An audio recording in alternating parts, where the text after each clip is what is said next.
Buenas noches. El tema de nosotros que vamos a hablar es sobre enfoques grupales. En este caso, los integrantes del grupo es mi persona, Brian Alay.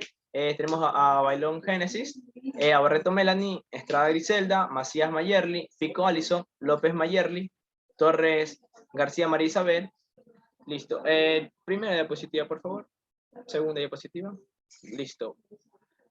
Al hablar de enfoques grupales, tenemos, para poder entenderlo a las personas de manera grupal, vamos a utilizar otras teorías. En este caso, son diferentes teorías desde estas perspectivas que se han desarrollado, donde se presentan planteamientos considerablemente diferentes diferentes al el enfoque individual. Tenemos lo que es la teoría de conflictos realista y la teoría de los juegos. Siguiente diapositiva, por favor. Listo. Como teoría de conflicto realista, en teoría de conflicto realista, su principal punto de partida es ver las actitudes y las conductas de los intergrupales, de las personas que estas están reflejadas en los intereses grupales. Cuando esta conducta de las personas, el enfoque de su objetivo es incompatible, van a tener mucha probabilidad de que sea negativa. Cuando los objetivos son compatibles o complementarios, la reacción es positiva. Vamos también a referirnos sobre un actor que realizó un experimento, como es Cherry, que es un actor que pone el énfasis en las relaciones funcionales entre las metas de los grupos, como principalmente él quiere determinar el comportamiento intergrupal de las personas, cuando compiten por recursos limitados. Él va a ver cómo son las actitudes entre ellas. Listo, en este experimento se dividió en 3 fases. La primera, aquí se formaban grupos independientes, donde los chicos, le dividían a los chicos en 2 grupos, y ellos no se conocían como tal, y entonces ellos realizaban las actividades de manera independiente, de manera separada.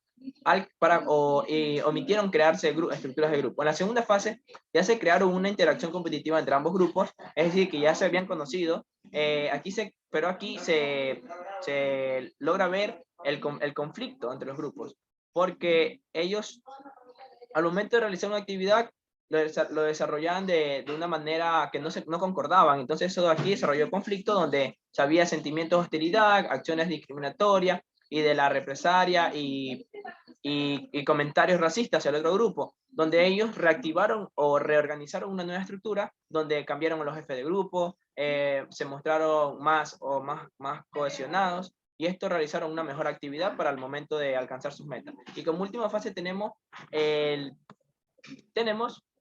cómo se establecen las metas que interesan a iguales grupos, donde ninguno de ellos se podían concebirlas por sí mismos. Es decir, que ambos grupos podrían alcanzar las metas, pero siempre y cuando trabajando de una manera grupal para poder alcanzar las metas, es decir, que ambas partes del grupo podían lograr.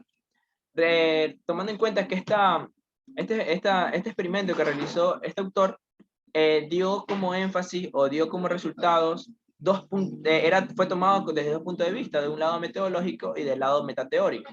Desde el punto metodológico, aquí se logró crear una auténtica historia de cómo las personas se relacionan entre sí. Es decir, se creó la historia de la relación intergrupal. Aquí donde partiendo de forma de grupos que llegaron a comprobar o a cobrar la realidad para los miembros. Y desde el lado metateórico, aquí se empleó un marco donde de qué manera, o explica la manera de cómo las personas trabajan y cómo es su comportamiento de manera de trabajar de forma grupal. Listo, esta ha sido mi parte. Al siguiente, mi compañero. Muy buenas noches, doctora Carmita. Mi nombre es Génesis Bailón y le voy a dar continuidad al tema del compañero. Bueno, encontramos que por otro lado, correspondiente a Fiske y Ruscher, ellos sugieren que a los exogrupos se les asume espontáneamente como elementos que dificultan los objetivos en los grupales, y que la percepción de interdependencia negativa es la condición de interacción intergrupal.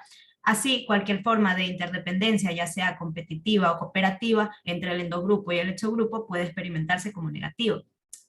Por otro lado, también encontramos a autores como Worcester y Folger.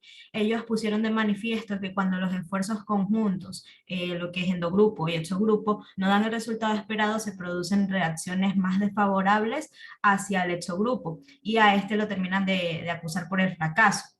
Y estos autores piensan que entre el resultado exitoso y la cooperación es el resultado exitoso lo que disminuye o reduce las hostilidades entre los grupos. Y para esto diseñaron un experimento en el que dos grupos trabajaron de forma conjunta en dos tareas, una con un resultado de éxito y otra con una de fracaso. Pero antes de esto se hizo un reencuentro o un encuentro cooperativo y estuvo precedido por un periodo de interacción en el que los grupos habían estado compitiendo y también colaborando y pues también trabajando de forma independiente en otras dos tareas. Y a estas tareas nunca se les dio o se les informó el resultado. Siguiente diapositiva, por favor. Ya, después de esta primera fase de interacción se comprobó que los que habían hecho, los que habían estado interactuando, los que habían estado cooperando mostraron actitudes más favorables hacia el hecho grupo. Y en los grupos competitivos no mostraron dichas actitudes o fueron menores y los grupos independientes encajaron en un término medio. Después de la segunda fase, cuando todos los grupos pasaron por la cooperación, se presentaron reacciones totalmente diferentes. Hay autores como Dechan y Brown que interpretan la situación de cooperación entre dos grupos diferentes como una nueva situación en el sentido de que los miembros de ambos grupos, al actuar conjuntamente, se pueden considerar como miembros de un mismo grupo. Y esto constituye una categoría nueva a la cual se puede considerar como miembros de un grupo, se la puede considerar como un grupo de mayor tamaño, mejor dicho. Este hecho puede suponer que los miembros puedan perder las características propias de su grupo original o pierdan su identidad endogrupal. Y pues para no llegar a ese extremo se recomienda la especificación del rol de cada grupo durante la cooperación para así preservar sus identidades. Siguiente diapositiva, por favor. En lo correspondiente a la teoría de los juegos, encontramos que desde esta perspectiva se abordan las relaciones y el conflicto intergrupal a través de una línea de investigación de gran éxito. En esto encontramos lo que son los juegos experimentales. En esta teoría, al igual que en la teoría del conflicto realista, se adscribe a los sujetos o grupos una motivación para obtener un máximo beneficio, que en el caso de los juegos vienen a ser objetivos incompatibles, y esto considera inevitable el conflicto.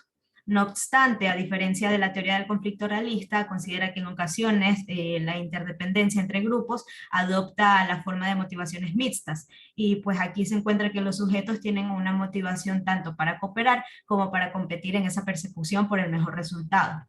Muchas gracias. A continuación, mi compañera. Mi nombre es Melanie Barreto y yo les voy a hablar un poco sobre lo que expuso mi compañera, lo que es la teoría de los juegos. Bueno, en este caso también se encuentra la situación de motivos mixtos, que esto refleja con más precisión la vida real, pues que es difícil encontrar la situación de pura competición o cooperación, ya que el paradigma más representado de la motivación mixta lo constituye lo que es el dilema de precisión. Junto a este dilema se han desarrollado otros, como es el dilema de precisión del prisionero de partes, que implica a más de dos participantes, y el dilema de recursos, que este parte a la idea que son los grupos que comparten un conjunto de recursos. En este caso encontramos lo que son los recursos comunes y los recursos públicos. Según Axelrod, en 1084 y 1996, el requisito básico para que se dé la operación de este tipo de juegos es que la interacción sea repetida y que los participantes sepan que se van a volver a encontrar en algún futuro en nuevas interacciones. Pero estas condiciones necesarias no siempre es suficiente, ya que esta se precisa de la creación de un grupo social donde la cooperación necesaria no siempre es suficiente. La siguiente diapositiva. Lo que es la teoría de la identificación social, también conocida como TIS, comienza con uno de los datos que busca lo que es la teoría. Esto lo dice Turner en 1988, ya que es una base de la investigación de Sheriff, y al encontrarse que en ausencia de la competición, la mera la mera pertenencia a un grupo puede ser suficiente para generar conflictos. Previamente se habían realizado estudios que apoyaban la idea de que el conflicto de intereses o la interdependencia competitiva entre grupos podían ser condiciones suficientes, pero no necesarias para llevar a establecer diferentes a favor del propio grupo. Lo que es la teoría de identificación social también se descansa sobre la triana conformada por la categorización, la comparación e identificación social articulada de forma secuencial, ya que esta categorización es un proceso de organización de la información que recibe a nuestro ambiente a través de la simplificación, que resultan lo que es la clasificación de elementos que comparten algún atributo distinto. No obstante, el concepto de categorización social ha recibido también críticas, particularmente desde lo que es la teoría de tradición lewiniana, que esta resalta el papel de la interdependencia percibida, que se centra en aislar las condiciones mínimas que son suficientes para generar las actitudes exogrupales en grupos de 8 y subdivididas posteriormente al azar en grupos de 4. Muchas gracias. A continuación, mi compañero. Buenas noches, doctora Carmita. Mi nombre es Estrada Macías Anaí. Y me ayuda, eso, ya. Ahora yo les voy a hablar sobre qué es el paradigma del grupo mínimo. Bueno, en el año 1971, autores como Lawson, Tagfeld, Flamen, Billing y Bundy llevaron a cabo un par de experimentos del que se derivaron conclusiones básicamente contrarias. Las condiciones fundamentales de este paradigma experimental constan de siguientes características, como son las que mencionaré a continuación. Se crean dos grupos a partir de una división arbitraria. Además, los grupos son formados exclusivamente para afrontar las necesidades inmediatas del grupo. Por otro lado, el anonimato de los sujetos es total, ya sea a nivel individual como a nivel de pertenencia grupal. Se elimina cualquier indicio de interacción social entre los participantes, tanto a nivel endogrupal como exogrupal.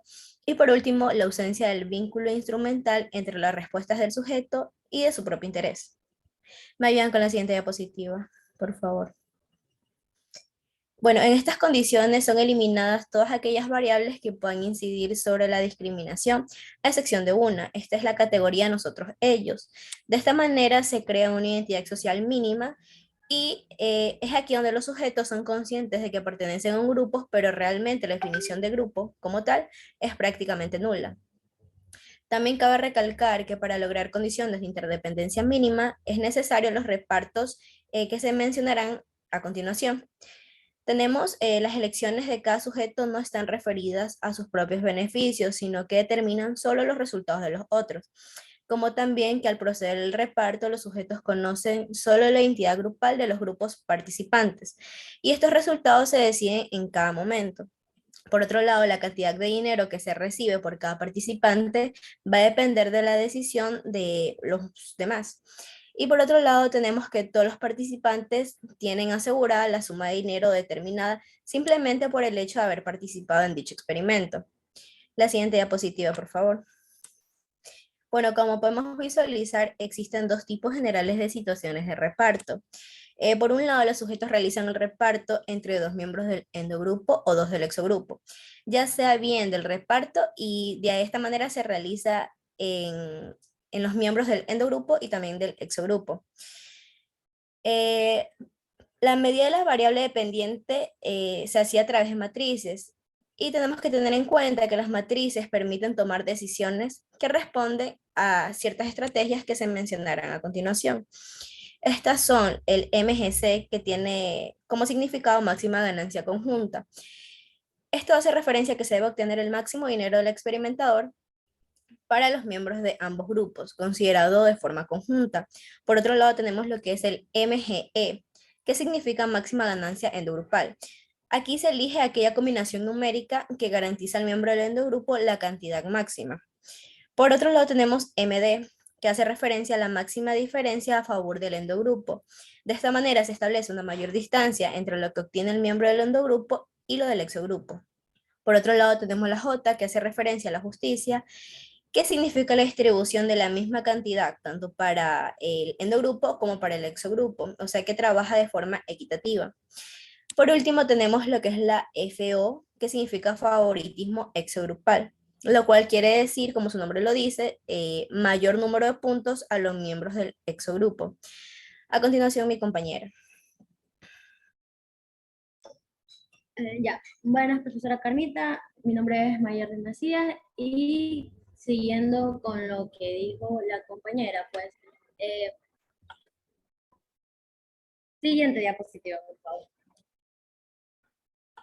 Ya, bueno, los resultados obtenidos del experimento que indicó mi compañera como tal, indica primero que los sujetos sin razón aparente alguna atribuyen mayores cantidades de dinero a los miembros de su endogrupo, dado que emplean fundamentalmente las estrategias del máximo beneficio endogrupal. Y segundo, que los sujetos prefieren que su endogrupo consiga un beneficio absoluto inferior si con esto ganan más que los miembros del exogrupo. También se propusieron diversas explicaciones para dar cuenta de los resultados de estos experimentos. Una de esas es que la existencia de una norma genérica de favorecer al endogrupo y la actuación de los sujetos explicaría por qué en el pasado habían obtenido refuerzos al actuar de forma competitiva. Bueno, estos resultados también fueron confirmados posteriormente por los de otros, empleando variaciones del mismo paradigma en contextos diferentes, con poblaciones diferentes en cuanto a sexo, edad, clase social y cultura. Las personas utilizan categorías para ordenar, simplificar y comprender mejor la realidad social.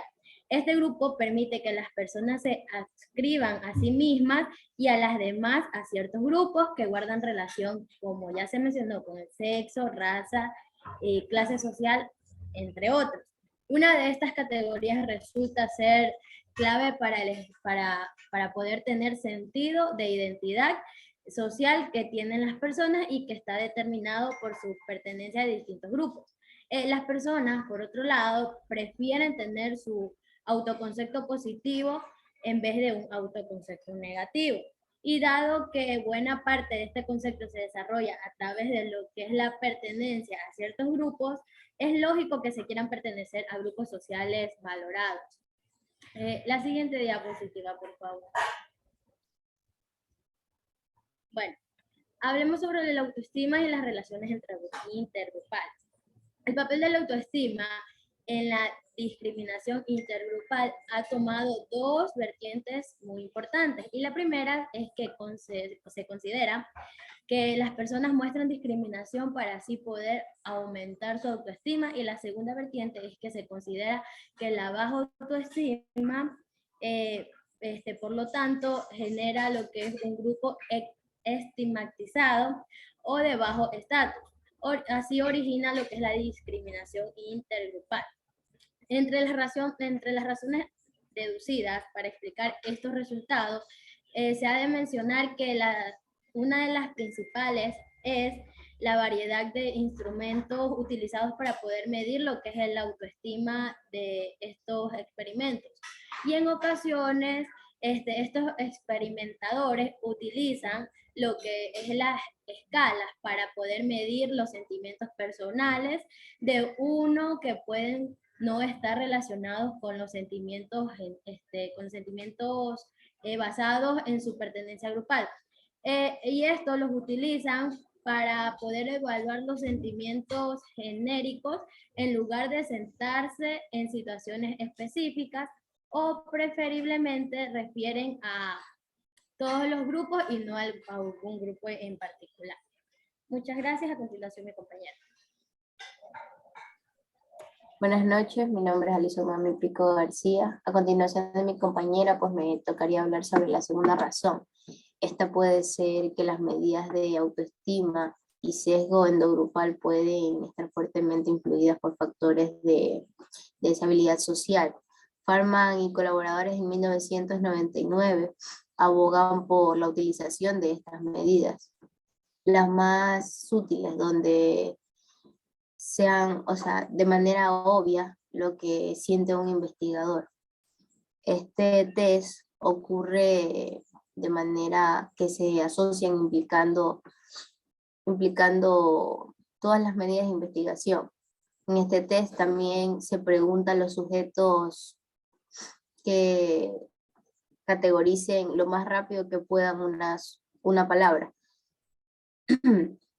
que aparece en el centro de la pantalla del ordenador.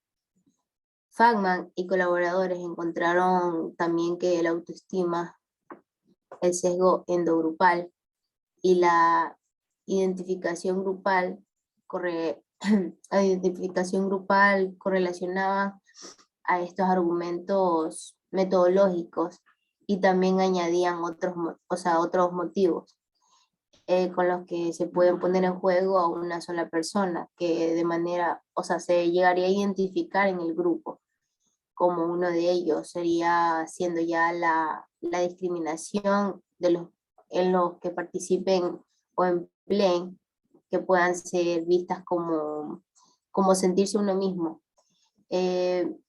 Brewer y Brown en 1998 aclaran que este doble aspecto, a partir de los criterios. Primero, la diferencia entre autoestima alta y baja puede verse como una característica general y permanente del autoconcepto de un individuo. Esto vendría siendo como el rasgo de la autoestima o como un estado. Y pues la segunda diferencia entre la autoestima personal y el autoestima colectivo,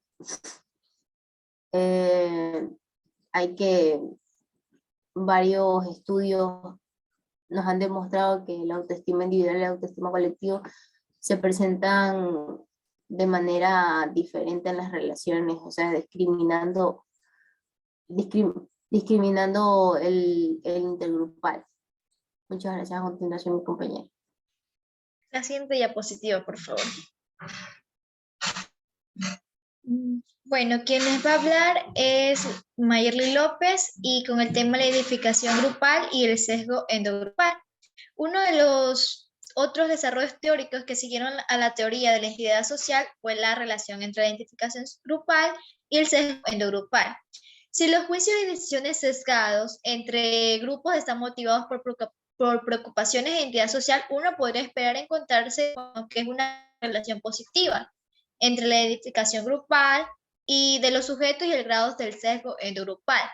Tarfeld consideró la identificación social integrada por tres componentes, los cuales son el cognitivo, el evaluativo y el emocional. El cognitivo hace conciencia de pertenencia grupal o autorización. El evaluativo, el cual es la consideración del grupo, y el emocional, que vienen los sentimientos de adicción al grupo. Y muchas de las medidas realizadas de la identificación grupal han combinado estos elementos en una única medida. Emmers y otros colaboradores en el 1999, ellos argumentan que esto es un error porque las tres dimensiones de la identidad social pueden funcionar de una manera independiente y por lo tanto tener diferentes consecuencias para el patrocinio dentro del grupo. Por ejemplo, una persona puede ser altamente consciente de pertenecer a un grupo, pero no sentirse muy comprometida con ese grupo. Otra explicación a esto es la relación propuesta entre la retención de la identidad y las comparaciones grupales, que puede no ser la misma en todos los contextos grupales o igualmente aplicables a todos los miembros del grupo. Brown y colaboradores en el 1992, ellos defienden que la relación entre el sesgo identitario y grupal depende del grado del individualismo y colectivismo del grupo y de su procesión a no realizar comparaciones intergrupales, superior a la de los grupos de orientación colectiva y comprometida a lo que es la comparación intergrupal. También se ha estudiado las implicaciones de que la amenaza a la entidad tiene por la conducta intergrupal. En general, lo que se ha experimentado con amenaza y el modo de que se responde a esta amenaza varían en función de la identificación grupal. Gracias. A continuación, mi compañero. Buenas noches, doctora Carmita. Soy Isabel Torres. Desde el TAC se ha sugerido que la autodefinición como individuo o miembro de un grupo es el proceso categórico básico seguido de consecuencias conceptuales y cognitivas. En otras palabras, antes de que podamos juzgar a los demás y decidir cómo comportarnos, como primer punto debemos de decidir quiénes somos. Los miembros altamente comprometidos y poco comprometidos tienden a ver a los demás ya a sí mismos en términos de pertenencia a un grupo. Sin embargo, cuando el estatus de un grupo es bajo, el compromiso es un regulador importante del comportamiento de los miembros del grupo. Un alto carácter distintivo del grupo reduce la comparabilidad del grupo, lo que resulta en niveles más bajos de diferencia positiva independientemente del nivel de identidad. El modelo predice que la mayor diferencia entre identificadores altos y bajos ocurrirá cuando la discriminabilidad del grupo sea baja. Es decir, a partir de este modelo, se predice que los procesos relacionados con la teoría de la identidad social prevalecerán para los altos valores de identidad, mientras que los principios de autocategorización, como la meta, contraste y el ajuste comparativo, serán más importantes en el proceso de identificación. Si no conocen alternativa, los miembros de grupo desfavorecido son íntimos y estos optan por utilizar estrategias individuales, tales como movilidad social y comparaciones entre individuos. Siguiente diapositiva. Si se ven alternativas a la situación actual de juzgar como injustas o injustamente y cambiantes, se desarrollan identidades sociales precarias y en el caso de fronteras consideradas impermeables se opta por estrategias colectivas, tales como se podría decir creatividad social, miembros del grupo que se refieren a nuevas dimensiones de comparación, asumiendo que obtienen una ventaja sobre el antiguo grupo. También redefinir atributos y competencia social. Estos esfuerzos colectivos apuntan a cambiar ciertas instituciones o crear un orden social completamente nuevo. Estos representan el esfuerzo de un gran grupo de sujetos para resolver conjuntamente un problema que sienten en común. Muchas gracias, este ha sido nuestro tema.